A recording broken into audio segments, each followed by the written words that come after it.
આ રહોડામાં કાંઈ ખખડાટ ન સાંભળાતો. મને કકડીને ભૂખ લાગી છે બાપા. અને આ બે વહુ વાદ કર્યામાં ને કર્યામાં રાંધવાની નથી. મોટી કહે છે કે નાની નથી કરતી તો હું શું કામ બનાવું? આ નાની તો કે હું શું કામ કરું, હું તો નવી આવી છું, ભાભી કરે તો હું કરું.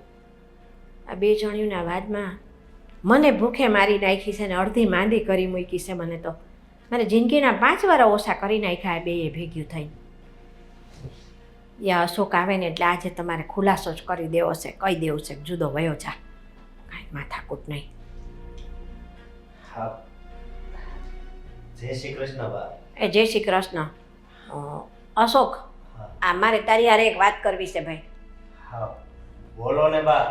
એ હું તને શું કહું છું કે તારી વહુ ખરીને એને ઘરના કામ કાંઈ કરવા નથી, આખો દી ટાબક ટીબક કરીને ફરવું છે બરાબર. એટલે એ મને પોહાતું નથી હવે. એ બે જણિયું બાંધે છે અને એમાં મારો હાડ કાઢી નાખે છે બે ભેગ્યું થઈને. એટલે તું છે ને આ સ્વીટીને લઈને જુદો વઈ જા ભાઈ સાહેબ. હા એટલે તો હું તમને કહેતો હતો કે તમે ઘરના કામ કરો પણ તમે મારી વાત તે દિવસે માન્યા જ નહીં. એ હું ન કરું ને ભાઈ તો હંધોઈ પડ્યું રે જા, રંધાયું નથી, હું રખોડામાં નથી કરી તો. વાહ, શું ફરિયાદ ચાલી રહી છે? હા તે આજે કઈ રસોઈ નથી બનાવી? અરે આજે મેં તો જિંદગીમાં કોઈ દી રસોઈ જ નથી બનાવી. આજે ખબર પડી તમને બે મા દીકરાને? મને તો કીધું નહીં ખબર છે. આ છે ને મારા અશોકને નહોતી ખબર, તને આજ ખબર પડી. આ તારી બાયડી પરણીને આવીને તે દી રહોડામાં એને ટાંટિયો નથી મૂક્યો. હા લે, સાચી વાત છે એમની. ક્યાંથી મૂકે? આ બા તમારી મોટી વહુ છે, ઈ આખો દિવસ રૂમમાં આરામ કર્યા કરે છે. કોઈ દી એને કેમ ન કીધું કે રહોડામાં પગ નથી મૂક્યો? તે દીની જ વાત છે.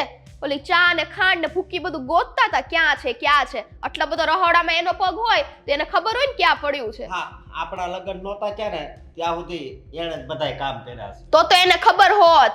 આ તો અત્યારે છે ને આવી વાત છે, આ નવી વહુ ઘરમાં આવી એટલે બસ એની ઉપર અત્યાચાર કરવાનો, બાકી જૂની હોય એને આરામ કરવાનો. સ્વીટી વહુ, નવી વહુ એટલે તમે છે ને 9 દિન જ છે પરણીને આવ્યા એને. તમે પરણીને આવ્યા ને એને તો 12 મહિના થવા આવ્યા બરાબર છે. તમારા આવ્યા પછી મારી ગોપી વહુ હોત ને તમારો વાદ કરવામાં આવી. નકર મારી ગોપી વહુ ને ઘરના કામમાં મારે કેવું ન પડતું. અને અત્યારે જો બા હું કહે છે કે તમે અલગ રહેવા વયા જાવ. ઓ એવું છે? હા આ છે ને અલગ રહેવા જવાનું કયો છો ને, આ તમારી મોટી વહુ મારા વાત કરે છે. એક વસ્તુ લીધી તો આ વસ્તુ મારે જોઈએ એમ. જો આ અલગ રહેવાનું થયું એમાં એને વાદ ઉભો કર્યો અને ઈ બે માણે અલગ થયા તો આ ડોહી મતલબ કે તમારા બાનું ધ્યાન કોણ રાખશે? તને કાંઈ બુદ્ધિ જેવું છે હા કે નહીં? તારા મા બાપના આવા સંસ્કાર છે? જો અમારી માં બીમાર છે તોય ઘરના બધાય કામ કરે છે, પણ તું બસ તારે તો પાર્લર જવું અને બધી વસ્તુ લેવી, બીજું કાંઈ નહીં. સ્વીટી વહુ, મેં આજ દિન લગન ફરિયાદ નથી કરી કોઈ દી. આ ઘરમાં ઝઘડા ન થાય ને એ હાટું મેં તમારી બે વહુનું બધુંય સહન કર્યું. મોટી કે નાની ન કરે તો હું ન કરું, અને નાની એમ કે મોટા ભાભી નથી કરતા તો હું ન કરું. જે દીથી તમે આવ્યા ને અને તમે ઘરના કામ કાંઈ નથી કરતા ને, તમારા ગોપી વહુએ હવે તમારો વાદ કરવા માંડ્યા છે.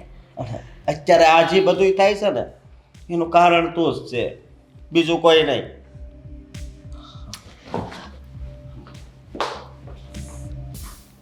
બા તમે કઈ ચિંતા નહીં કરતા. હા પણ હું તમને એક વાત કહું, હું તમારાથી અલગ થવા નથી માંગતો. તમે કહેતા હોય ને તો હું સ્વીટીને આ ઘરમાંથી કાઢી મૂકે, પણ હું અલગ નહીં થાવ તમારાથી. ના બેટા, મારે તમને બેને જુદા પાડીને પાપના ભાગીદાર નથી થવું. અરે પાપ તો ઈ કરી રહી છે. એના કરમ ઈ ભોગવશે.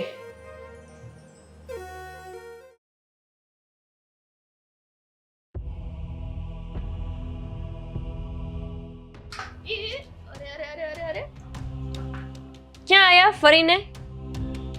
હો શું છે? લઈ લીધું છેવટે. આ મારા જેવું મંગલસૂત્ર લઈ લીધું. તારા જેવું એટલે આખા દુનિયામાં તારા જેવું મંગલસૂત્ર તો કેટલાય પાસે હશે, એમાં શું મોટી નવાઈની વાત છે? અરે એટલે જ મારી પાછળ પડી ગયા હતા તે દિવસ પ્રેમથી. નહીં ક્યાંથી લીધું છે? કઈ દુકાનેથી લીધું છે, પણ તમારી આ નિયત મને ખબર હોય ને. એમ નહીં, મેં તો તમને તે દિવસ કીધું નતું મેં ક્યાંથી લીધું છે, શું છે. તો આ કઈ રીતના આ ડિઝાઇન આવી? એ બધું તને જણાવવું મારે જરૂરી નથી. હા, જરૂરી છે. શું કામ છે? અરે મારી જેવી વસ્તુ લઈને શું કામ આવ્યા તમે? એ જે પણ રીતે લઈને આવી પણ આવીને.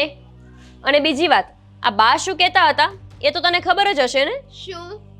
એ જ કે હવે જો તું આવીને આવી હરકત કરતી રહીને તો થોડા જ દિવસની મહેમાન છે આ ઘરમાં. હા, ઈ જ કરાવું છે આપણે. થોડા દિવસના મહેમાન તરીકે રાખવા છે. અને પછી આ ઘરની બહાર હોઈશ. હા, જરાય નહીં. હા, આ ઘરની બહાર તમારું સેન્ડલ લઈ નહીં જાય, એટલું યાદ રાખજો તમે. બાકી મને વાર નહીં લાગે. અને તમે શું કહો છો? મને તો એવું લાગે છે આ બાને કાન ભંભેણી કરવામાં તમારો મોટામાં મોટો હાથ છે. બાને છે ને માથે ધોળા એમ જ નથી આયા. તારી બધી હરકત પરથી ખબર પડે છે કે તું કઈ ટાઈપની વ્યક્તિ છો. ઘરમાં આવીને ત્યારથી દાંડિયો નથી નમાવ્યો. અને ખબર ના હોય ને તો કહી દઉં, બાનો મગજ હજી જોયો નથી તે.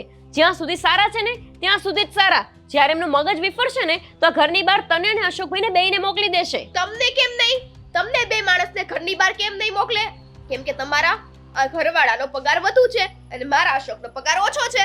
હા, તો તારે કામ નથી કરવું, તારા ઘરવાળાનો પગાર ઓછો છે એટલે પૈસા નથી દેતો, તો તમને રાખે કઈ ખુશીમાં? હા, છે શું તમારા બંને પાસે? એમનો છોકરો છે ઈ. તો રાખવો પડે. આ ઘર આખું પચાવી પાડવું છે. પચાવી પાડવું છે? અરે પચાવવા તો તું આવી છે. 12 મહિના નથી થયા હજુ લગ્ન કરીને આવી એને, અને આવીને બસ પોતાનો રોફ જ ચલાવે છે. કોઈનું સાંભળતી જ નથી, નાના મોટાનું કઈ ભાન નથી.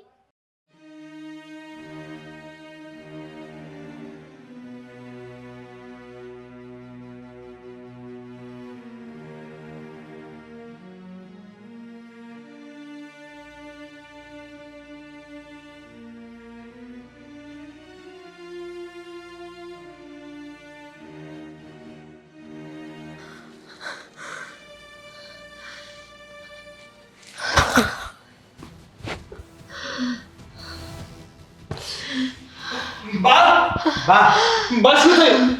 બા બા બા બા બા બા બા શું થયું બા તમને? હા, અચાનક કેમ પડી ગયા તમે? હા, ચક્કર આવે છે. અરે બા, મેં તમને કેટલી વાર કીધું છે કે તમે તમારી તબિયતનું ધ્યાન રાખો, પણ નહીં. આરામ કરો. એકલા હાથ જ બધા કામ કરવાના છે. સુઈ જાઓ. હા, મારા ભાભી ને સ્વીટી ક્યાં છે? હા બા, ક્યાં છે સ્વીટી અને ગોપી? હશે ક્યાંક ઉપર બેઠા હશે, ટીવી બીવી જોતા હશે ક્યાંક કંઈક. હવે ઘરમાં ક્યાંય નથી સ્વીટી ને એ લોકો. તો ક્યાંક બહાર ક્યાં હશે બે. જ્યારથી સ્વીટીઓ તારી સાથે લગ્ન કરીને આવ્યા છે ને ત્યારથી મમ્મી જવાનડા થઈ ગયા છે ને એ લોકો ગઢા. શું કરવું ભાઈ? હવે મને ખબર નહોતી કે આવું થાય. બા, તમે આરામ કરો, અમે બહાર જોઈને આવીએ છીએ. આ લોકો બહાર તો નથી ને? ધ્યાન રાખજો, હમણાં આવ્યા. ચાલ. ભાન ન રાખવું હોય ને તો પ્રેમથી આ ઘરમાં જતી રહેવાની તૈયારી કરી લે તમે છે. કોણ મને છાવાનું કેવા વાળા? તું કોણ મને સમજાવવાળી કે મારે કેમ જીવવું ને શું કરવું? હું તમારી દેરાણી. તો હું તારી જેઠાણી. અરે બસ. અરે શું છે આ બધું? શું છે? આને સમજાવો ને. અરે આને સમજાવો. બસ, બહુ થયું હા તમારા લોકોનું. આ છે ને કોઈ વાતે સમજતી બસ નથી. ગોપી, એક શબ્દ નહીં. આજે તો બિલકુલ નહીં. જ્યારથી તમે આ ઘરમાં આવ્યા છો ને સ્વીટી વહુ, ત્યારથી આ ઘરમાં મહાભારત થયા છે.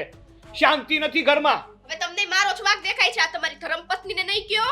જેનો વાંક હોય ને એનો જ વાંક દેખાય. તમારો જ છે. ગોપી, વાંક એનો પણ છે ને વાંક તારો પણ છે. માન્યું કે એણે આગ લગાડી ઘરમાં, પણ તારે એમાં ઘી હોમવાની શું જરૂર હતી?